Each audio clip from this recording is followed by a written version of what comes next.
కొన్ని వేల సంవత్సరాల క్రితం మంచులో గడ్డకట్టిపోయిన జాంబీ వైరస్ ని సైంటిస్టులు మళ్లీ బతికించారు. ఇది వినడానికే భయంకరంగా ఉంది కదా. మరి దీనివల్ల మనకి డేంజరా? అలాగే ఒక మనిషి సముద్రం అడుగున మునిగిపోయిన పడవలో నీటి అడుగున చిమ్మ చీకటిలో ఏకంగా 60 గంటలు అంటే 3 రోజులు ఒంటరిగా బతికాడు. ఆక్సిజన్ లేదు, ఫుడ్ లేదు, చుట్టూ సవాలు. అసలు ఇతను ఎలా బతికాడు?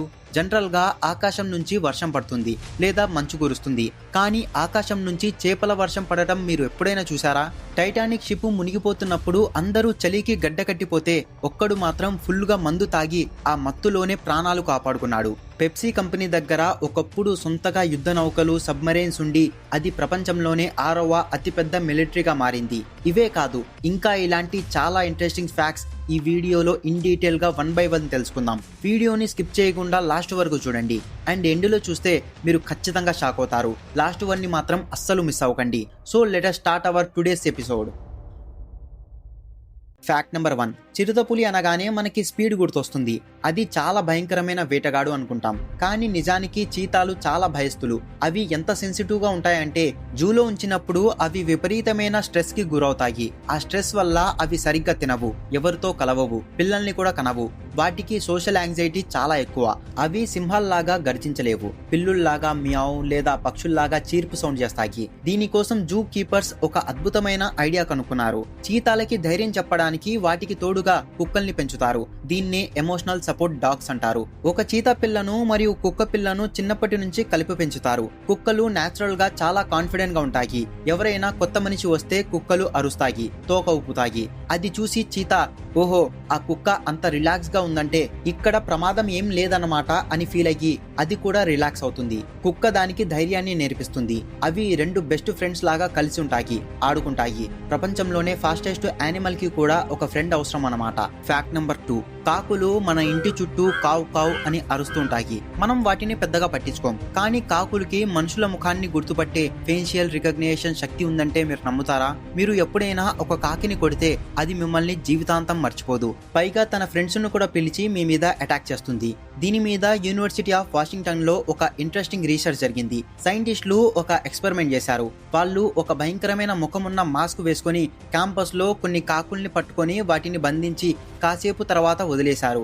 అంటే ఆ మాస్క్ వేసుకున్న వ్యక్తి డేంజర్ అని కాకులకి రిజిస్టర్ అయిపోయింది. కొన్ని రోజుల తర్వాత సైంటిస్టులు అదే మాస్క్ వేసుకొని క్యాంపస్ లోకి వెళ్లారు. వెంటనే ఆ కాకులు ఆ మాస్క్ వేసుకున్న వ్యక్తిని గుర్తుపట్టి గట్టిగా అరవడం స్టార్ట్ చేశాయి. ఆశ్చర్యకరమైన విషయం ఏంటంటే ఆ రోజు బంధించబడని వేరే కాకులు కూడా వచ్చి ఇతని మీద అటాక్ చేశాయి.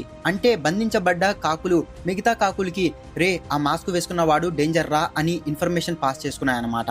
ఇంకా షాకింగ్ విషయం ఏంటంటే 5 సంవత్సరాల తర్వాత కూడా ఆ మాస్క్ వేసుకొని వెళ్తే అక్కడున్న చిన్న పిల్ల కాకులు కూడా ఇతని మీద అటాక్ చేశాయి. అంటే కాకులు తమ పిల్లలకు కూడా ఫలానా వాడు మన శత్రువు అని స్టోరీస్ చెప్తున్నాయన్నమాట. దీన్నే జనరల్ నాలెడ్జ్ అంటారు. సో ఫ్రెండ్స్, నెక్స్ట్ టైం కాకుల్ని కొట్టే ముందు ఒక్కసారి ఆలోచించండి. అది మీ ఫేస్ ని స్కాన్ చేసి తన డేటాబేస్ లో స్టోర్ చేసుకుంటుంది. మీరు ఎక్కడికి వెళ్ళినా తన గ్యాంగ్ తో వచ్చి పగ తీర్చుకుంటుంది. Fact number 3. గూఢచార్యం చేయడానికి కెమెరాలు, మైకులు వాడటం కామన్, కానీ 1960లో అమెరికాకి చెందిన CIA సెంట్రల్ ఇంటెలిజెన్స్ ఏజెన్సీకి ఒక పిచ్చి ఐడియా వచ్చింది. రష్యా వాళ్ళ సీక్రెట్స్ వినడానికి మనం ఒక పిల్లిని ఎందుకు వాడకూడదు అని. దీనికి వాళ్ళు పెట్టుకున్న పేరు ప్రాజెక్ట్ అకోస్టిక్ కిట్టి. వాళ్ళ ప్లాన్ ఏంటంటే పిల్లి చెవిలో ఒక చిన్న మైక్రోఫోన్ ని, దాని కడుపులో బ్యాటరీని, దాని తోకలో యాంటీనాని ఆపరేషన్ చేసి ఫిక్స్ చేయాలి. పిల్లి ఎవరికి అనుమానం రాకుండా పార్కుల్లో, బెంచ్ల దగ్గర తిరుగుతుంది. అక్కడ కూర్చున్న రష్యా అధికారుల మాటల్ని అది రికార్డ్ చేసి పంపిస్తుంది. ఇది ప్లాన్. దీనికోసం CIA దాదాపు 5 సంవత్సరాలు కష్టపడింది. ఆ పిల్లికి ట్రైనింగ్ ఇవ్వడానికి, ఆపరేషన్స్ చేయడానికి అప్పట్లో సుమారు $20 మిలియన్ ఖర్చు పెట్టారు. అంటే ఇప్పుడు కొన్ని 100 కోట్లు ఖర్చు పెట్టారన్నమాట. ఫైనల్ గా టెస్టింగ్ రోజు వచ్చింది. వాషింగ్టన్ లో ఒక పార్కు దగ్గర ఒక వ్యాన్ లో కూర్చొని CIA ఏజెంట్లు పిల్లిని రోడ్డు మీదకి వదిలారు. వెళ్ళు సింహం, వెళ్ళి ఆ బెంచ్ మీద ఉన్న వాళ్ళ మాటలు విను అని కమాండ్ ఇచ్చారు. కానీ పిల్లి కదా, అది వాళ్ళు చెప్పిన మాట వింటుందా? అది రోడ్డు మీద రాగానే అడ్డుగా వెళ్తున్న ఒక టాక్సీ దాన్ని గుద్దేసింది. పాపం ఆ పిల్లి అక్కడికక్కడే చనిపోయింది. కొన్ని రిపోర్ట్స్ ప్రకారం అది పారిపోయింది అని కూడా అంటారు. $20 మిలియన్ ప్రాజెక్ట్, 5 ఏళ్ల శ్రమ ఒక్క నిమిషంలో బూడిదపాలైపోయింది. తర్వాత CIAకి అర్థమైంది ఏంటంటే పిల్లులకి ట్రైనింగ్ ఇవ్వడం మనుషుల వల్ల అయ్యే పని కాదని. అలా ఈ ప్రాజెక్ట్ ని చెత్తబుట్టలో పడేశారు. Fact number 4. వర్షం పడితే ఆకాశం నుంచి నీరు పడుతుంది లేదా వడగళ్లు పడతాయి, కానీ ఆకాశం నుంచి చేపల వర్షం పడడం మీరు ఎప్పుడైనా చూసారా? హుండూరస్ అనే దేశంలో యోరో అనే ఒక చిన్న సిటీ ఉంది. అక్కడ ప్రతి సంవత్సరం మే లేదా జూన్ నెలలో ఒక భారీ తుఫాన్ వస్తుంది. ఉరుములు మెరుపులతో భయంకరమైన వర్షం పడుతుంది. వర్షం తగ్గాక జనాలు బయటికి వచ్చి చూస్తే రోడ్ల నిండా వందల కొద్ది చేపలు పడి ఉంటాయి. అవి చనిపోయినవి కాదు, బతుకున్న చేపలే. దీన్నక్కడ వాళ్ళు లూవియా డే పేసెస్ అంటారు. అంటే స్పానిష్ లో రైన్ ఆఫ్ ఫిష్ అని అర్థం. ఇది అక్కడ దాదాపు 100 సంవత్సరాల నుంచి జరుగుతుంది. అక్కడ జనాలు ఆ చేపలను పట్టుకుని వండుకొని పండుగ చేసుకుంటారు. సైంటిస్టులు దీనికి ఒక కారణం చెప్తారు. సముద్రంలో వచ్చే సుడిగాలులు నీటితో పాటు చేపలను కూడా గాల్లోకి లేపి వాటిని మేఘాల ద్వారా మోసుకొచ్చి ఈ ఊరి మీద పడేస్తుంది అని అంటారు. కానీ విచిత్రం ఏమిటంటే ఆ ఊరికి సముద్రం చాలా దూరంలో ఉంది. అక్కడి లోకల్ జనాలు మాత్రం ఇది దేవుడిచ్చిన వరమని నమ్ముతారు. 1860లో ఫాదర్ సుబిరానా అనే ఒక ఫాదర్ ఆ ఊర్లో పేదవాళ్ల ఆకలి తీర్చమని ప్రార్థన చేశారట. అప్పటి నుంచే ఈ చేపల వర్షం కురుస్తుందని వాళ్ళ నమ్మకం. రీజన్ ఏదైనా సరే, ఇంటి ముందు ఫ్రీగా ఫిష్ డెలివరీ అవుతుంటే ఎవరికి మాత్రం ఇష్టం ఉండదు చెప్పండి. Fact number 5. మనం కొరియర్లో సామాన్లు పంపిస్తాం, లెటర్లు పంపిస్తాం. కానీ ఒక మనిషి తనని తానే పార్సల్ చేసుకొని ఒక దేశం నుంచి ఇంకో దేశానికి వెళ్ళాడు. అతని పేరే రిజినాల్డ్ స్పియర్స్. ఇది 1964లో జరిగింది. ఇతను ఒక ఆస్ట్రేలియన్ అథ్లెట్. ఇతను లండన్ కి వచ్చాడు. కానీ అక్కడ అతని దగ్గర ఉన్న డబ్బులన్నీ అయిపోయాయి. తిరిగి ఆస్ట్రేలియా వెళ్ళాలంటే ఫ్లైట్ టికెట్ కి డబ్బులు లేవు. ఏం చేయాలో ఆలోచించాడు. అతనికి ఒక పిచ్చి ఐడియా వచ్చింది. నన్ను నేనే పార్సల్ చేసుకుంటే, అంటే కార్గోలో వేసుకుంటే టికెట్ రేటు కంటే తక్కువ అవుతుంది కదా అని అతను ఒక పెద్ద చెక్క పెట్టె తయారు చేయించుకున్నాడు. అందులో కూర్చోడానికి ప్లేస్, ఊపిరి ఆడడానికి చిన్న రంధ్రాలు, తినడానికి కొన్ని టిన్నుడ్ ఫుడ్ మరియు టాయిలెట్ కోసం ఒక బాటిల్ పెట్టుకున్నాడు. అతని ఫ్రెండ్స్ హెల్ప్ తో ఆ బాక్స్ లోకి దూరాడు. వాళ్ళు ఆ బాక్స్ మీద పెయింట్ అని రాసి ఎయిర్ ఇండియా ఫ్లైట్ లో ఆస్ట్రేలియాకి బుక్ చేశారు. ఇక అతని నరకం మొదలైంది. లండన్ నుంచి ఆస్ట్రేలియా వెళ్ళడానికి దాదాపు 3 రోజులు పట్టింది. ఆ బాక్స్ ని ఎయిర్పోర్ట్ సిబ్బంది ఇష్టం వచ్చినట్టు విసిరేశారు. కొన్నిసార్లు తలకిందులుగా పెట్టారు. ముంబై ఎయిర్పోర్ట్ లో ఫ్లైట్ మారేటప్పుడు ఆ ఎండలో బాక్స్ ని రన్వే మీద వదిలేశారు. అతను వేడికి ఉడికిపోయాడు, డీహైడ్రేట్ అయిపోయాడు. అయినా సరే శబ్దం చేస్తే దొరికిపోతానని గమ్మునున్నాడు. చివరికి 63 గంటల తర్వాత ఆస్ట్రేలియాలోని పెర్త్ ఎయిర్పోర్ట్ లోకి బాక్స్ చేరింది. అక్కడ గోడౌన్లో ఎవరూ లేనప్పుడు అతను బాక్స్ పగలగొట్టుకుని బయటికి వచ్చాడు. ఇంటికి వెళ్ళాక మీడియాకి విషయం చెప్పాడు. ఎయిర్లైన్స్ వాళ్ళు కేసు పెడతారేమోనని భయపడ్డాడు. కానీ వాళ్ళు ఇతని గట్స్ ని చూసి పబ్లిసిటీ బాగుందని వదిలేశారు. టికెట్ డబ్బులు మిగిలాయి కానీ ప్రాణాలు పోయే పని ఇది. Fact number 6. టైటానిక్ షిప్ మునిగిపోయేటప్పుడు నీళ్లు గడ్డ కట్టేంత చల్లగా -2 డిగ్రీస్ సెల్సియస్ ఉన్నాయి. ఆ నీటిలో పడ్డ వాళ్ళు కేవలం 15 నుంచి 20 నిమిషాల్లో హైపర్ థర్మియా వల్ల చనిపోయారు. అంటే శరీరం చల్లబడడం వల్ల చనిపోయారు. కానీ చార్లెస్ జాగిన్ అనే ఒక బేకర్ మాత్రం ఏకంగా 2 గంటల పాటు ఆ నీటిలో ఉండి కూడా బతికాడు. అసలు సీక్రెట్ ఏంటంటే మందు. షిప్ మునిగిపోతుందని తెలియగానే అందరూ భయంతో అరుస్తుంటే చార్లెస్ మాత్రం తన రూమ్ కి వెళ్లి హాయిగా విస్కీ తాగడం మొదలుపెట్టాడు. 1 కాదు 2 కాదు, ఫుల్ బాటిల్స్ లేపేశాడు. అతను ఎంత తాగాడంటే భయం అనేది పూర్తిగా పోయింది. షిప్ మునిగిపోతున్నప్పుడు చివరి దాకా షిప్ రైలింగ్ పట్టుకొని నిలబడ్డాడు. షిప్ నీటిలోకి వెళ్తున్నప్పుడు లిఫ్ట్ లో దిగినట్టు స్మూత్ గా నీటిలోకి దిగాడు. తల తడవకుండా జాగ్రత్త పడ్డాడు. అతను తాగిన ఆల్కహాల్ వల్ల అతని శరీరంలో బ్లడ్ సర్క్యులేషన్ బాగా జరిగింది. ఆల్కహాల్ వల్ల అతనికి చలి వేయలేదు, భయం వేయలేదు. అలా 2 గంటల పాటు నీటిలో ఈదుతూనే ఉన్నాడు. చివరికి లైఫ్ బోట్ వాళ్ళు వచ్చి కాపాడినప్పుడు కూడా అతను చాలా ఎనర్జెటిక్ గా ఉన్నాడు. డాక్టర్లు ఏమన్నారంటే మామూలు మనిషి ఆ టెంపరేచర్ లో చనిపోయేవాడు, కానీ ఇతను ఫుల్ గా తాగి ఉండడం వల్లే బతికాడని చెప్పారు. అలా మందు తాగడం వల్ల ప్రాణాలు దక్కించుకున్న ఏకైక వ్యక్తి బహుశా ఇతనేనేమో. Fact number 7. ఇప్పుడు ఇంటర్నెట్ లో మరియు సైన్స్ వరల్డ్ లో బాగా ట్రెండింగ్ లో ఉన్న టాపిక్ ఇది. మనం సినిమాల్లో జాంబీలు లేవడం చూసుంటాం. కానీ నిజ జీవితంలో సైంటిస్టులు కొన్ని వేల సంవత్సరాల క్రితం చనిపోయిన వైరస్లని మళ్లీ బతికిస్తున్నారు. రష్యాలోని సైబేరియా ప్రాంతంలో పెర్మాఫ్రాస్ట్ అని ఉంటుంది. అంటే భూమి పొరల కింద మట్టి మరియు నీరు గడ్డకట్టిపోయి ఉంటుంది. అక్కడ కొన్ని లక్షల సంవత్సరాల నుంచి మంచు కరగలేదు. కానీ ఇప్పుడు గ్లోబల్ వార్మింగ్ వల్ల ఆ మంచు కరగడం స్టార్ట్ అయింది. రీసెంట్ గా ఫ్రెంచ్ సైంటిస్టులు అక్కడ ఒక వైరస్ ని కనుక్కున్నారు. దాని పేరు పాండోరా వైరస్ ఎడోమా. ఇది సుమారు 48,500 సంవత్సరాల క్రితం నాటిది. అంటే మనుషులు ఇంకా సరిగ్గా నాగరికత నేర్చుకుని కాలం నాటిదన్నమాట. ఇంతకాలం మనుషులో నిద్రస్థితిలో ఉన్న ఈ వైరస్ ని సైంటిస్టులు ల్యాబ్ కి తెచ్చి దాన్ని హీట్ చేసి టెస్ట్ చేస్తే అది మళ్ళీ బతికింది. అంటే రీయాక్టివేటెడ్ అయింది. అది అమీబా అనే చిన్న జీవులని వెంటనే అట్రాక్ట్ చేయడం స్టార్ట్ చేసింది. దీన్నే వాళ్ళు జాంబీ వైరస్ అని పిలుస్తున్నారు. సైంటిస్టులు ఏం చెప్తున్నారంటే ఇది కేవలం శాంపుల్ మాత్రమే. ఆ మంచు కింద ఇంకా మనకి తెలియని ఇమ్యూనిటీ సిస్టమ్ ఎప్పుడు చూడని ఎన్నో ప్రమాదకరమైన వైరస్లు దాగున్నాయి. గ్లోబల్ వార్మింగ్ వల్ల మంచు కరిగి ఆ వైరస్లు కనుక బయటికి వస్తే COVID-19 ని మించిన పాండమిక్ వచ్చే ఛాన్స్ ఉందని వార్నింగ్ ఇస్తున్నారు. మనం సినిమాలు చూసి ఎంజాయ్ చేస్తాం, కానీ నిజంగా పాత వైరస్లు నిద్రలేస్తే పరిస్థితి ఎంత ఘోరంగా ఉంటుందో ఊహించుకుంటేనే భయంగా ఉంది కదా. Fact number 8. ప్రపంచంలో ఎక్కువ మందిని చంపిన మనిషి ఎవరంటే హిట్లర్నో చంగీజ్ ఖానో అని చెప్తాం. కానీ ఒక సైంటిస్ట్ తను కనిపెట్టిన వస్తువుల ద్వారా పరోక్షంగా కోట్లాది మంది ఆరోగ్యాల్ని నాశనం చేశాడు. అతనే థామస్ మిడ్లీ జూనియర్. ఇతను ఒక అమెరికన్ కెమికల్ ఇంజనీర్. 1920లలో కార్లు నడుపుతుంటే ఇంజన్లో శబ్దం వచ్చేది. దాన్ని ఆపడానికి ఇతను పెట్రోల్లో లెడ్ కలపాలని కనిపెట్టాడు. దీన్నే లెడ్డెడ్ పెట్రోల్ అంటారు. అప్పట్లో అతనికి తెలుసు లెడ్ అనేది విషమని, అయినా సరే లాభాల కోసం దాన్ని మార్కెట్లోకి తెచ్చాడు. దీనివల్ల ప్రపంచవ్యాప్తంగా గాలిలో కాలుష్యం పెరిగిపోయి ఎంతో మంది పిల్లలకి బ్రెయిన్ డ్యామేజ్ అయింది. లక్షల మంది చనిపోయారు. ఇది చాలాదన్నట్టు ఇతను తర్వాత క్లోరోఫ్లోరో కార్బన్స్ ని కనిపెట్టాడు. మనం ఫ్రిడ్జ్లలో ఏసీలలో వాడే గ్యాస్ అన్నమాట.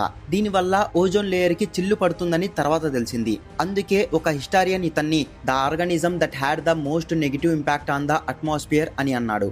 ఇతని చావు కూడా ఇతని ఇన్వెన్షన్ వల్లే జరిగింది. 51 ఏళ్ల వయసులో ఇతనికి పోలియో వచ్చి మంచాన పడ్డాడు. మంచం మీద నుంచి లేవడానికి కష్టంగా ఉందని తాళ్లతో ఒక సిస్టమ్ ని డిజైన్ చేసుకున్నాడు. ఒకరోజు ఉదయం ఆ తాళ్లు పొరపాటున అతని మెడకు చుట్టుకుపోయాయి. ఎవరు గమనించలేదు. చివరికి తను తయారు చేసిన మిషన్ వల్లే ఊపిరాడక అతను చనిపోయాడు. కర్మంటే ఇదేనేమో. Fact number 9. సముద్రం అడుగున ఆక్సిజన్ సిలిండర్ లేకుండా ఒక మనిషి ఎంతసేపు బతకగలడు? 2 నిమిషాలు, 3 నిమిషాలు. కానీ హారిసన్ ఒకేన్ అనే ఒక వ్యక్తి ఏకంగా 60 గంటలు అంటే 2.5 రోజులు సముద్రం అడుగున బతికాడు. ఇది ఒక అద్భుతం. ఇది 2013లో జరిగింది. నైజీరియాకి చెందిన హారిసన్ ఒక టగ్ బోట్ లో కుక్కుగా పనిచేస్తున్నాడు. ఆ బోటు సముద్రంలో వెళ్తుండగా భారీ అలలు వచ్చి బోటు మునిగిపోయింది. బోటులో ఉన్న 11 మంది సిబ్బంది అప్పటికప్పుడే చనిపోయారు. బోటు తలకిందులుగా తిరిగిపోయి సముద్రం అడుగున 100 అడుగుల లోతులో కూరుకుపోయింది. హారిసన్ ఆ టైంలో బాత్రూంలో ఉన్నాడు. బోటు మునిగిపోతున్నప్పుడు అతను చీకట్లో తడుముకుంటూ ఒక చిన్న క్యాబిన్ లోకి వెళ్ళాడు. అక్కడ ఒక మిరాకిల్ జరిగింది. బోటు తలకిందులుగా పడటం వల్ల ఆ గదిలో కొంచెం గాలి ఉండిపోయింది. నీళ్లు మొత్తం గదిలోకి రాకుండా ఆ గాలి వల్ల కొంత ఖాళీ ప్లేస్ మిగిలింది. హారిసన్ అందులోనే తల పైకి పెట్టి ఊపిరి పీల్చుకుంటూ ఉండిపోయాడు. చుట్టూ చిమ్మ చీకటి, చల్లటి నీళ్లు. పక్కన తన ఫ్రెండ్స్ శవాలు తేలుతున్నాయి. తినడానికి తిండి లేదు, తాగడానికి నీళ్లు లేవు. అలా అతను 3 రోజులు గడిపాడు. అతని ఆక్సిజన్ లెవెల్స్ తగ్గిపోతున్నాయి. కార్బన్ డయాక్సైడ్ పెరిగిపోతుంది. ఇంకొన్ని గంటలైతే అతను చనిపోయేవాడు. సరిగ్గా అప్పుడే సౌత్ ఆఫ్రికా నుంచి వచ్చిన డైవర్స్ ఆ బోటులో ఉన్న శవాలను వెలికి తీయడానికి వచ్చారు. ఒక డైవర్ ఆ గదిలోకి వచ్చి చెయ్యి పెట్టగానే హారిసన్ ఆ డైవర్ చెయ్యి పట్టుకున్నాడు. ఆ డైవర్ గుండె ఆగినంత పనైంది. శవం కదిలింది అని భయపడిపోయాడు. కానీ తర్వాత అతను బతికే ఉన్నాడని తెలిసి షాక్ అయ్యాడు. అతన్ని బయటికి తీశాక ప్రపంచం మొత్తం దీన్ని ఒక మిరాకిల్ గా చెప్పుకుంది. దేవుడు రాసి పెట్టుంటే మృత్యువు కూడా వెనక్కి వెళ్తుంది అనడానికి ఇదే నిదర్శనం. Fact number 10. పెప్సీ అంటే మనకి కూల్ డ్రింక్ అని తెలుసు, కానీ ఒకానొక సమయంలో పెప్సీ కంపెనీ దగ్గర సొంతగా నావీ ఉంది. అండ్ అది ప్రపంచంలోనే 6వ అతిపెద్ద మిలిటరీ శక్తిగా మారింది. ఇది 1989లో జరిగింది. అప్పట్లో రష్యాకి మరియు అమెరికాకి అస్సలు పడేది కాదు. కానీ రష్యా వాళ్ళకి పెప్సీ డ్రింక్స్ అంటే పిచ్చి ప్రేమ. వాళ్ళు ఎంత పెప్సీ తాగేవారంటే రష్యాలో పెప్సీకి విపరీతమైన డిమాండ్ ఉండేది. ఆ టైంలో రష్యా దగ్గర అమెరికాకి ఇవ్వడానికి డాలర్స్ లేవు. వాళ్ళ కరెన్సీని అమెరికా యాక్సెప్ట్ చేసేది కాదు. మరి పెప్సీని ఎలా కొనాలి?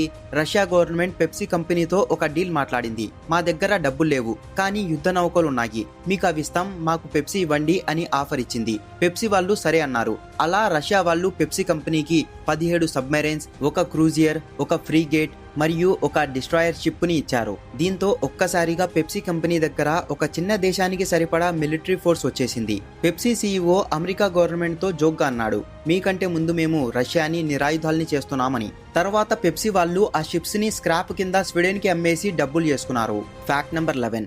ఆటం బాంబ్ ఎంత ప్రమాదకరమో మనకి తెలుసు, కానీ దాన్ని టెస్ట్ చేసేటప్పుడు సైంటిస్టులు చేసిన ఒక చిన్న తప్పు వల్ల ఒక మెటల్ బాల్ రాక్షసుడిలాగా మారి 2 సైంటిస్టులని చంపేసింది. 1940లలో అమెరికాలో మ్యాన్హటాన్ ప్రాజెక్ట్ జరుగుతుంది. అక్కడ ఒక ప్లూటోనియం కోర్ ఉంది. ఇది మామూలుగా ఉన్నప్పుడు సేఫ్ గానే ఉంటుంది, కానీ దాన్ని పూర్తిగా కవర్ చేస్తే అది రియాక్ట్ అయ్యి రేడియేషన్ రిలీజ్ చేస్తుంది. లూయిస్ లోటిన్ అనే ఒక డేరింగ్ సైంటిస్ట్ ఉండేవాడు. అతను ఒక ప్రమాదకరమైన ఎక్స్పెరిమెంట్ చేసేవాడు. ఆ కోర్ చుట్టూ 2 బెర్లియం చిప్పలను అతికించేవాడు. ఆ 2 టచ్ అయితే బ్లాస్ట్ అవుతుంది, కానీ టచ్ అవ్వకుండా జస్ట్ గ్యాప్ ఉంచి రేడియేషన్ ని టెస్ట్ చేసేవాడు. దీన్నే వాళ్ళు టిక్లింగ్ ద డ్రాగన్స్ టెయిల్ అనేవారు. మే 21, 1946 స్లోటిన్ ఎప్పటిలాగే ఆ చిప్పల మధ్య గ్యాప్ ఉంచడానికి ఒక స్క్రూ డ్రైవర్ ని వాడేవాడు. అతని చుట్టూ మరో 7 మంది సైంటిస్టులు చూస్తూ ఉన్నారు. సడన్ గా అతని చేతిలో ఉన్న స్క్రూ డ్రైవర్ జారిపోయింది. ఆ 2 చిప్పలు టచ్ అయిపోయి వెంటనే ఆ రూమ్ మొత్తం బ్లూ కలర్ లైట్ వచ్చింది. స్లోటిన్ కి నోట్లో పుల్లటి టేస్ట్ తెలిసింది. ప్రమాదం జరిగిందని గ్రహించి స్లోటిన్ తన ప్రాణాల్ని లెక్క చేయకుండా వెంటనే తన చేతిలో ఉన్న చిప్పల్ని విసిరేశాడు. రియాక్షన్ ఆగిపోయింది, కానీ అప్పటికే జరగాల్సిన నష్టం జరిగిపోయింది. స్లోటిన్ కి విపరీతమైన రేడియేషన్ తగిలింది. అతను మిగతా వాళ్లతో ఆగిపోయింది, నా పని అయిపోయింది అని చెప్పాడు. కేవలం 9 రోజుల్లో స్లోటిన్ హాస్పిటల్లో నరకం అనుభవించి చనిపోయాడు.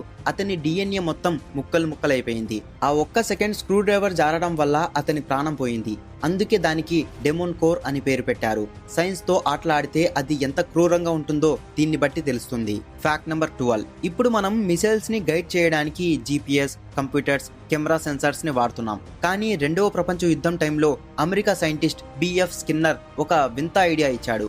మిసైల్స్ లోపల పావురాల్ని కూర్చోబెట్టి వాటితో మిసైల్స్ ని కంట్రోల్ చేద్దామని. వినడానికి కామెడీగా ఉంది కదా, కానీ ఇది నిజంగా జరిగిన ప్రాజెక్ట్. దీని పేరు ప్రాజెక్ట్ పీజియన్. స్కిన్నర్ ప్లాన్ ఏంటంటే మిసైల్ ముందు భాగంలో 3 పావురాల్ని కూర్చోబెడతారు. వాటి ముందు ఒక చిన్న స్క్రీన్ ఉంటుంది. ఆ స్క్రీన్ మీద బయట ఉన్న టార్గెట్ కనిపిస్తుంది. ఆ పావురాలకి ముందే ట్రైనింగ్ ఇస్తారు. స్క్రీన్ మీద షిప్ కనిపించినప్పుడు దాన్ని ముక్కుతో పొడవాలి అని. అవి కరెక్ట్ గా పొడిస్తే వాటికి ఫుడ్ ఇస్తారు. ఇప్పుడు మిసైల్ గాల్లోకి వెళ్తున్నప్పుడు ఆ పావురాలు స్క్రీన్ మీద ఉన్న షిప్ ని చూసి పొడుస్తూ ఉంటాయి. అవి సెంటర్ లో పొడిస్తే మిసైల్ స్ట్రైట్ గా వెళ్తుంది. షిప్ పక్కకి వెళ్తే పావురాలు పక్కకి పొడుస్తాయి. దాంతో మిసైల్ రెక్కలు కదిలి డైరెక్షన్ మారుతుంది. సైంటిస్టులు దీన్ని టెస్ట్ చేశారు కూడా. పావురాలు చాలా పర్ఫెక్ట్ గా ఏమాత్రం తడబడకుండా టార్గెట్ ని ట్రాక్ చేశాయి. కంప్యూటర్స్ లేని ఆ రోజుల్లో పావురాల బ్రెయిన్ ప్రాసెసింగ్ పవర్ చాలా గ్రేట్ అనిపించింది. కానీ మిలిటరీ వాళ్ళు దీన్ని ఒప్పుకోలేదు. యుద్ధంలో పావురాల్ని నమ్ముకొని మిసైల్స్ వేయడమా, ఇది చాలా సిల్లీగా ఉంది అని ఈ ప్రాజెక్ట్ ని క్యాన్సిల్ చేశారు. కానీ టెక్నికల్ గా చూస్తే ఇది ఆర్గానిక్ గైడెన్స్ సిస్టమ్ అన్నమాట. Fact number 13. రక్తం అనగానే మనకి గుర్తొచ్చేవి AB, O పాజిటివ్ లేదా నెగిటివ్. O నెగిటివ్ రక్తం దొరకడం చాలా కష్టమని మనకు తెలుసు. దాన్ని యూనివర్సల్ డోనర్ అంటారు. కానీ ప్రపంచంలోని అత్యంత అరుదైన బ్లడ్ గ్రూప్ ఒకటి ఉంది. దాని పేరు RH నల్. దీన్నే డాక్టర్లు ముద్దుగా గోల్డెన్ బ్లడ్ అని పిలుస్తారు. గత 50 సంవత్సరాల్లో ప్రపంచం మొత్తం మీద కేవలం 43 మందిలో మాత్రమే ఈ రక్తం దొరికింది. ప్రస్తుతం బ్రతుకున్న వాళ్ళలో కేవలం 9 మంది మాత్రమే ఈ బ్లడ్ గ్రూప్ కలిగి ఉన్నారు. అసలు దీని స్పెషాలిటీ ఏంటంటే మనిషి రక్త కణాల మీద కొన్ని యాంటీజెంట్స్ ఉంటాయి. ఇవి లేకపోతే రక్తం చాలా ప్యూర్ గా ఉంటుంది. సాధారణంగా మనందరికీ RH-D యాంటీజెంట్ ఉంటుంది. కానీ ఈ గోల్డెన్ బ్లడ్ ఉన్న వాళ్ళకి RH సిస్టమ్ లో ఉండే ఏ ఒక్క యాంటీజెంట్ కూడా ఉండదు. ఇది ఎందుకు అంత స్పెషల్ అంటే ఈ రక్తాన్ని ప్రపంచంలో ఎవరికైనా ఎక్కించొచ్చు. ఇది ప్రాణాలు కాపాడే అమృతం లాంటిది. కానీ ఇక్కడే ఒక పెద్ద సమస్య ఉంది. ఈ రక్తం ఉన్న వ్యక్తికి తనకు రక్తం అవసరం అయితే వేరే ఎవరి రక్తం కూడా అతనికి సెట్ అవ్వదు. కేవలం ఆ మిగిలిన 8 మందిలో ఎవరో ఒకరు ఇస్తే తప్ప అతను బతకడు. అతను ప్రపంచంలో అందరినీ కాపాడగలడు, కానీ అతన్ని కాపాడడానికి ఎవరు దొరకరు. అందుకే సైంటిస్టులు మరియు డాక్టర్లు ఇతన్ని కంటికి రెప్పలా కాపాడుకుంటారు. అతను డ్రైవింగ్ చేయకూడదు, రిస్క్ ఉన్న పనులు చేయకూడదు. ఎందుకంటే చిన్న యాక్సిడెంట్ అయ్యి రక్తం పోయినా అతన్ని బతికించడం అసాధ్యం. ఇది వినడానికి ఏదో సూపర్ హీరో స్టోరీలా ఉంది కదా, ది లోన్లీ సర్వైవర్ అన్నమాట. Fact number 14. ఒక చెట్టుని నరకడానికి ఎంతమంది కావాలి? 2 మనుషులు, ఒక గొడ్డలి లేదా రంపం ఉంటే సరిపోతుంది. కానీ 1976లో ఒక చిన్న చెట్టుని నరకడానికి అమెరికా మరియు సౌత్ కొరియా కలిసి 813 మంది సైనికులు, 27 హెలికాప్టర్లు, బాంబర్ జెట్స్ మరియు సముద్రంలో ఒక ఎయిర్ క్రాఫ్ట్ క్యారియర్ ని రంగంలోకి దింపాయి. దీన్నే ఆపరేషన్ పౌల్ బనియన్ అంటారు. నార్త్ కొరియా మరియు సౌత్ కొరియా బార్డర్ లో డీమిలిటరైజ్డ్ జోన్ అని ఉంటుంది. అక్కడ ఒక పాపులర్ ట్రీ ఉండేది.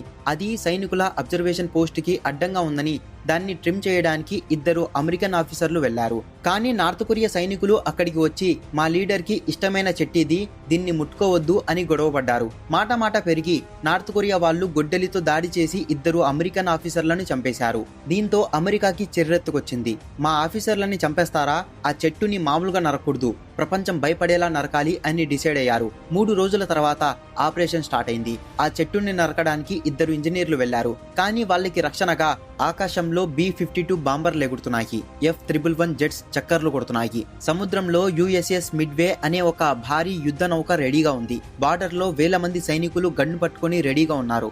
నార్త్ కొరియా వాళ్ళు ఈ బల ప్రదర్శన చూసి హడలిపోయారు. వాళ్ళు ఒక్క బుల్లెట్ కూడా కాల్చలేదు. అమెరికా సైనికులు దర్జాగా ఆ చెట్టుని నరికేశారు. కేవలం 42 నిమిషాల్లో ఆపరేషన్ పూర్తయిపోయింది. ఒక్క చిన్న చెట్టు కోసం ఇంత పెద్ద సైన్యాన్ని వాడటం హిస్టరీలో ఇదే first time and last time కూడా. Fact number 15. మనం ఫోన్ ని చేత్తో పట్టుకుని వాడతాం లేదా వాయిస్ తో కంట్రోల్ చేస్తాం. కానీ జస్ట్ ఆలోచిస్తే ఫోన్ లో పనులు అయిపోతే ఎలా ఉంటుంది? ఇదే ఇప్పుడు ఎలాన్ మస్క్ చేస్తున్న ప్రయోగం, న్యూరోలింక్. ఇది ఒక చిన్న ఎలక్ట్రికల్ చిప్. దాన్ని మనిషి బ్రెయిన్ లో ఆపరేషన్ చేసి ఫిక్స్ చేస్తారు. ఈ చిప్ మన మెదడులోని న్యూరాన్స్ నుంచి వచ్చే సిగ్నల్స్ ని రీడ్ చేస్తుంది. రీసెంట్ గా ఒక కోతి మీద ఈ ప్రయోగం చేశారు. దాని బ్రెయిన్ లో చిప్ పెట్టి దానికి వీడియో గేమ్ నేర్పించారు. మొదట జాయ్స్టిక్ తో ఆడింది. తర్వాత జాయ్స్టిక్ తీసేసినా సరే ఆ కోతి కేవలం గేమ్ వైపు చూస్తూ తన మైండ్ తోనే ఆ గేమ్ ని కంట్రోల్ చేసింది. ఇది చూసి ప్రపంచం మొత్తం షాక్ అయిపోయింది. దీని అసలు ఉద్దేశం ఏంటంటే పక్షవాతం వచ్చిన వాళ్ళు, కాళ్ళు చేతులు కదలని వాళ్ళు కేవలం తమ ఆలోచనలతో ఫోన్ ని, కంప్యూటర్ ని, వీల్ చైర్ ని కంట్రోల్ చేయగలగాలి. అలాగే కళ్ళు లేని వాళ్ళకి కెమెరా ద్వారా డైరెక్ట్ గా బ్రెయిన్ కి సిగ్నల్ ని పంపి చూపు తెప్పించాలి. ఇది వినడానికి అద్భుతంగా ఉంది కదా, కానీ దీని వెనుక ఒక భయం కూడా ఉంది. ఒకవేళ బ్రెయిన్ లో చిప్ ఉంటే దాన్ని ఎవరైనా హ్యాక్ చేయొచ్చు. మన ఆలోచనల్ని వేరే వాళ్ళు కంట్రోల్ చేయొచ్చు. మనం మ్యాట్రిక్స్ సినిమాలోకి వెళ్తున్నామా అనే డౌట్స్ వస్తున్నాయి. ఆల్రెడీ అమెరికాలో మనుషుల మీద టెస్టింగ్ కి పర్మిషన్ వచ్చేసింది. ఫ్యూచర్ లో మనం మాట్లాడకుండానే ఒకరి మైండ్ లోని ఆలోచనలు ఇంకొకరికి పంపించుకునే రోజులు రావచ్చు. Technology is scary but amazing. Fact number 16. మనం చైనా వాల్ గురించి విన్నాం. అది రాళ్లతో కట్టింది. కానీ ఆఫ్రికాలో ఇప్పుడు ప్రపంచంలోనే అతిపెద్ద బతుకున్న గోడని కడుతున్నారు. అదే ది గ్రేట్ గ్రీన్ వాల్. ఆఫ్రికాలో సహారా డెజర్ట్ మనందరికీ తెలుసు. అయితే క్లైమేట్ చేంజ్ వల్ల ఈ ఎడారి రోజు రోజుకి పెరిగిపోతూ పక్కన ఉన్న పచ్చని భూములను కూడా ఎడారిలాగా మార్చేస్తుంది. దీనివల్ల అక్కడ పంటలు పండక కరువు వచ్చి జనాలు చనిపోతున్నారు. దీన్ని ఆపడానికి ఆఫ్రికాలోని 20 దేశాలు కలిసి ఒక అద్భుతమైన నిర్ణయం తీసుకున్నాయి. ఎడారి సరిహద్దుల్లో ఏకంగా 8,000 కిలోమీటర్ల పొడవున చెట్లని నాటాలి. అవును, ఒక లైన్ లో కోట్ల కొద్ది చెట్లను నాటాలి. ఎడారిని ముందుకు రాకుండా ఆపడమే దీని ప్లాన్. ఇది పూర్తయితే ఇది ప్రపంచంలోనే మనిషి సృష్టించిన అతిపెద్ద లివింగ్ స్ట్రక్చర్ అవుతుంది. ఇప్పటికే సెనెగల్ లాంటి దేశాల్లో లక్షల చెట్లు నాటారు. అక్కడ మళ్ళీ పచ్చదనం వచ్చింది. జంతువులు తిరిగొచ్చాయి. జనాలకి ఉపాధి దొరికింది. మనం న్యూసుల్లో ఎప్పుడు యుద్ధాలు, గొడవలే చూస్తుంటాం. కానీ మనుషులందరూ కలిస్తే ప్రకృతిని ఎలా కాపాడొచ్చో అనడానికి ఇది ఒక బెస్ట్ ఎగ్జాంపుల్. 2030 కల్లా దీన్ని పూర్తి చేయాలని టార్గెట్ గా పెట్టుకున్నారు. ఇది సక్సెస్ అయితే మాత్రం భూమికి కొత్త ఊపిరి దొరికినట్టే. Fact number 17. ఇప్పుడు సోషల్ మీడియాలో, ట్విట్టర్ లో బాగా వినిపిస్తున్న మాట ఇది, డెడ్ ఇంటర్నెట్ థియరీ. దీని అర్థం ఏంటంటే ఇంటర్నెట్ ఆల్రెడీ చనిపోయింది. అవును, మనం చూస్తున్నది కేవలం ఒక ఇల్యూషన్ మాత్రమే. ఈ థియరీ ప్రకారం 2016 లేదా 2017 తర్వాత ఇంటర్నెట్ లో నిజమైన మనుషులు చాలా తగ్గిపోయారు. ఇప్పుడు మనం చూస్తున్న కంటెంట్, కామెంట్స్, లైక్స్, పోస్టులు ఇందులో దాదాపు 50% కి పైగా ఏఐ బాట్స్ క్రియేట్ చేసినవే. దీనికి బెస్ట్ ఎగ్జాంపుల్ ఫేస్బుక్ లో మీరు ఈ మధ్య చూసే ఉంటారు. స్ట్రింప్ జీసస్ లేదా వింత వింత ఏఐ ఫోటోలు. వాటి కింద వేల కొద్ది కామెంట్స్, బ్యూటిఫుల్, గ్రేట్ ఆర్ట్ అని ఉంటాయి. అవి మనుషులు పెట్టినవి కాదు. ఒక ఏఐ బాట్ ఫోటో పెడితే ఇంకొక 100 ఏఐ బాట్లు దానికి కామెంట్స్ పెట్టి, లైక్స్ కొట్టి ఆ పోస్టుని వైరల్ చేస్తున్నాయి. దీనివల్ల నష్టం ఏంటి? మనం నిజం అనుకొని చాలా విషయాలని నమ్ముతాం. ఫేక్ న్యూస్ ని, ఫేక్ ట్రెండ్స్ ని ఈ బాట్స్ క్రియేట్ చేస్తాయి.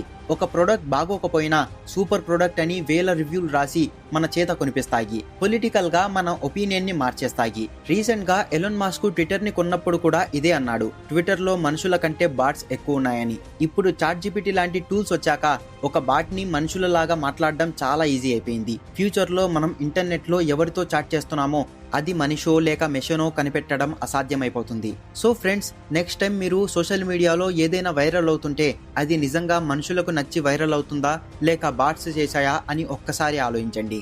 Fact number 18. మనం తలకి చిన్న దెబ్బ తగిలితేనే విలవిలలాడిపోతాం. కానీ 1848లో ఫినిస్ గేజ్ అనే వ్యక్తికి జరిగిన ప్రమాదం చూస్తే మనిషి శరీరం ఎంత విచిత్రంగా ఉంటుందో అర్థమవుతుంది. అది సెప్టెంబర్ 13, 1848. అమెరికాలోని వెర్మాంట్ లో రైల్వే ట్రాక్ వేస్తున్నారు. గేజ్ అక్కడ ఫోర్మ్యాన్. దారిలో పెద్ద పెద్ద రాళ్లడ్డొస్తే వాటిని పగలగొట్టడానికి గన్ పౌడర్ ని వాడేవారు. గేజ్ ఒక రాయిలో రంధ్రం చేసి అందులో పౌడర్ పోసి ఒక పొడవైన ఇనుప రాడ్డుతో దాన్ని గట్టిగా అదిమి పెట్టాడు. సడన్ గా ఆ రాడ్డు రాయికి తగిలి స్పార్క్ వచ్చింది.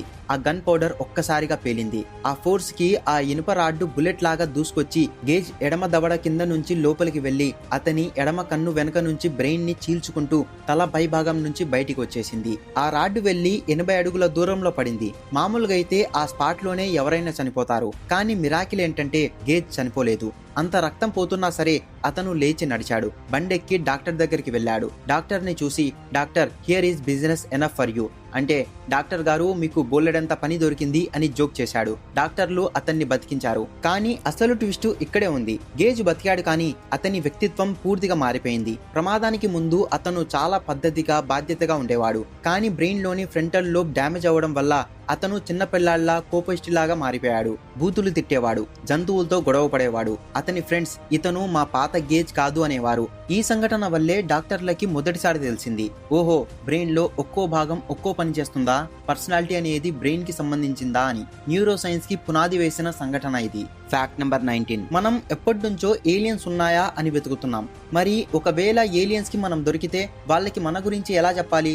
అందుకే నాసా ఒక అద్భుతమైన పని చేసింది. 1977లో వాయేజర్ 1 మరియు వాయేజర్ 2 అనే స్పేస్ క్రాఫ్ట్స్ ని లాంచ్ చేశారు. వీటి ముఖ్య ఉద్దేశం జూపిటర్, సాటర్న్ గ్రహాలను దాటి మన సోలార్ సిస్టమ్ బయటికి వెళ్లడం. అయితే ఫేమస్ సైంటిస్ట్ అయిన కార్ల్ సాగర్ ఒక ఐడియా ఇచ్చారు. ఈ రాకెట్ కి ఒక మెసేజ్ తగిలించి పంపిద్దాం. ఎప్పుడైనా ఎక్కడైనా ఏలియన్స్ కి ఇది దొరికితే భూమి మీద మనుషులున్నారని వాళ్ళకి అర్థమవుతుంది అని. అలా తయారైందే ది గోల్డెన్ రికార్డ్. ఇది ఒక 12 ఇంచుల కాపర్ డిస్క్. దాని మీద బంగారపు పూత ఉంటుంది.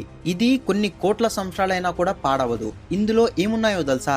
మన భూమి మీద వినిపించే శబ్దాలు, వర్షం, ఉరుములు, పక్షుల అరుపులు, రైలు కూత, అమ్మ బిడ్డని ముద్దు పెట్టుకునే శబ్దం, 55 భాషల్లో వెల్కమ్ మెసేజ్లు. ఇందులో మన తెలుగు భాషలో కూడా ఒక మెసేజ్ ఉంది. నమస్తే, తెలుగు మాట్లాడే ప్రజలందరి తరపు నుంచి శుభాకాంక్షలు అని ఒక లేడీ వాయిస్ ఉంటుంది. అలాగే 115 ఫోటోల్ని ఎన్కోడ్ చేశారు. మనుషులు ఎలా ఉంటారు, ఎలా తింటారు, తాజ్ మహల్, చైనా వాల్ ఇలాంటివి. ఒక ఇంగ్లీష్ మెసేజ్ కూడా ఉంది, hello from the children of planet earth. ప్రస్తుతం వాయేజర్ 1 భూమి నుంచి 24 బిలియన్ కిలోమీటర్ల దూరంలో ఉంది. ఇది మనిషి తయారు చేసిన వస్తువుల్లో అత్యంత దూరంలో ఉన్న వస్తువు. ఎప్పటికైనా ఇది ఏలియన్స్ కి దొరుకుతుందా లేదా అంతులేని చీకట్లో అలా ప్రయాణిస్తూనే ఉంటుందా అనేది కాలమే చెప్పాలి. Fact number 20. ప్రపంచంలో అదృష్టం అంటే ఏంటి? లాటరీ తగలడమా లేక ప్రమాదం నుంచి బయటపడటమా? కానీ వాయిలెట్ జేసప్ అనే ఆవిడ స్టోరీ వింటే ఈమె అదృష్టవంతురాలా లేక ఈమె ఎక్కడం వల్లే ఆ షిప్స్ మునిగిపోయాయా అని మీకే డౌట్ వస్తుంది. ఈమెని ప్రపంచం మిస్ అన్సింకబుల్ అని పిలుస్తుంది. ఈమె ఒక షిప్ స్టేవర్డెస్, అంటే షిప్ లో వచ్చే ప్యాసింజర్స్ కి హెల్ప్ చేసే జాబ్ అన్నమాట. మొదటి సంఘటన 1911లో ఈమె ఆర్ఎంఎస్ ఒలింపిక్ అనే అప్పట్లో ఉన్న చాలా పెద్ద లగ్జరీ షిప్ లో జాబ్ లో జాయిన్ అయింది. ఆ షిప్ ప్రయాణం బానే సాగింది, కానీ సడన్ గా అది ఒక బ్రిటిష్ వార్ షిప్ ని గుద్దుకుంది. ఆ యాక్సిడెంట్ చాలా పెద్దది. షిప్ కి పెద్ద రంధ్రం పడింది, కానీ అదృష్టశాత్తు షిప్ మునిగిపోలేదు. మెల్లమెల్లగా ఒడ్డుకు చేరుకుంది. ఇందులో వైలెట్ సురక్షితంగా బయటపడింది. సరే, చిన్న యాక్సిడెంట్ కదా అని లైట్ తీసుకుంది. రెండో సంఘటన 1912లో White Star Line company Titanic ని లాంచ్ చేసింది. ప్రపంచంలోనే అన్సింకబుల్ షిప్ అని దానికి పేరు. వైలెట్ కి ఇందులో జాబ్ వచ్చింది. ఏప్రిల్ 14 రాత్రి టైటానిక్ మంచుకొండను గుద్దుకుంది. షిప్ మునిగిపోవడం స్టార్ట్ అయింది. ఆ గందరగోళంలో ఆఫీసర్లు ఆమెని ఒక లైఫ్ బోట్ లో ఎక్కమని చెప్పారు. అప్పుడే ఒక ఆఫీసర్ ఒక చంటి బిడ్డను ఆమె చేతిలో పెట్టి దీన్ని కాపాడు అన్నాడు. ఆమె ఆ బిడ్డను గుండెలకు హద్దుకొని ఆ రాత్రంతా ఆ చలిలో సముద్రం మధ్యలో గడిపింది. తెల్లారి కార్పతియా అనే షిప్ వచ్చి కాపాడే వరకు ఆమె ఆ బిడ్డను వదల్లేదు. అలా టైటానిక్ మునిగిపోయినా కూడా ఆమె బతికింది. మామూలుగా అయితే ఇలాంటి 2 సంఘటనలు జరిగాక ఎవరైనా మళ్ళీ సముద్రం వైపు చూస్తారా? అస్సలు చూడరు. కానీ మన వైలెట్ గారు మాత్రం తగ్గేదేలే అనుకుంది. మూడవ సంఘటన 1916లో వరల్డ్ వార్ 1 జరుగుతున్న టైంలో టైటానిక్ కి సిస్టర్ షిప్ అయిన హెచ్ఎంహెచ్ఎస్ బ్రిటానిక్ ని ఒక హాస్పిటల్ షిప్ గా మార్చారు. వైలెట్ అందులో నర్సుగా జాయిన్ అయింది. ఈసారి ఏజియన్ సముద్రంలో ఆ షిప్ ఒక మైన్ ని తగిలింది. భారీ విస్ఫోటనం జరిగింది. టైటానిక్ కన్నా స్పీడ్ గా కేవలం 55 నిమిషాల్లో ఈ షిప్ మునిగిపోవడం స్టార్ట్ అయింది. ఈమె లైఫ్ బోట్ లోకి ఎక్కడానికి ట్రై చేసింది, కానీ షిప్ మునిగిపోతున్నప్పుడు వెనకాల ఉన్న పెద్ద ప్రొపెల్లర్స్ ఇంకా తిరుగుతూనే ఉన్నాయి. ఆ ప్రొపెల్లర్స్ నీటిని, లైఫ్ బోట్స్ ని లాక్కోవడం స్టార్ట్ చేశాయి. వైలెట్ ఉన్న బోట్ ముక్కలైపోయింది. ఆమె నీటిలోకి దూకేసింది, కానీ ఆమె తల వెళ్లి ఆ షిప్ అడుగు భాగంకి గట్టిగా తగిలింది. ఆమె తల పగిలిపోయింది. అయినా సరే ఆమె స్పృహ కోల్పోలేదు. ఎలాగో అలా ఈదుకుంటూ ప్రాణాలు కాపాడుకుంది. ఆ తర్వాత డాక్టర్లు ఆమెని చెక్ చేసి తలకి ఫ్రాక్చర్ అయింది, ఈమె బతకడం కష్టమన్నారు. కానీ ఆమె మళ్ళీ కోలుకుంది. ట్విస్ట్ ఏంటంటే ఇన్ని జరిగాక ఆమె జాబ్ మానేసిందా? లేదు. ఆమె రిటైర్ అయ్యేంత వరకు అంటే 61 ఏళ్ల వయసు వరకు షిప్లోనే జాబ్ చేసింది. అందుకే ఆమెని క్వీన్ ఆఫ్ సింకింగ్ షిప్స్ లేదా మిస్ అన్సింకబుల్ అంటారు. ఏదేమైనా ఆమె గట్స్ కి ఒక సెల్యూట్ కొట్టాల్సిందే. ఓకే ఫ్రెండ్స్, ఈ మొత్తం వీడియోలో మీకు నచ్చిన ఫ్యాక్ట్ ఏందో కింద కామెంట్ చేయండి. ఇలాంటి ఇంకా చాలా ఇంట్రెస్టింగ్ ఫ్యాక్ట్స్ కోసం మన ఛానల్ని వెంటనే సబ్స్క్రైబ్ చేసుకోండి. ఇలాంటి ఇన్ఫర్మేటివ్ వీడియోస్ మన ఛానల్లో పోస్ట్ చేస్తుంటాను. నేను వీడియో పెట్టిన వెంటనే మీ దాకా రావాలంటే కింద కనిపించే బెల్ ఐకాన్ని ఆల్లో పెట్టుకోండి. Thanks for watching. This is Imtiaz signing off. Bye.